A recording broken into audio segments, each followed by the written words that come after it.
Hola, me llamo Silvia, vine a la clínica buscando tratamiento para el bruxismo. Encontré este sitio en internet buscando qué sitios hacían este tratamiento y este me dio confianza y cogí cita aquí.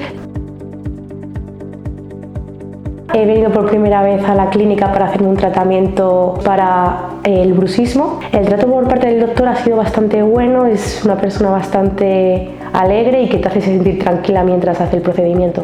Y la verdad es que salgo bastante contenta. El procedimiento no apenas duele, son un par de pinchazos, pero no duele apenas. Y la verdad es que estoy contenta, estoy bien con cómo ha salido todo.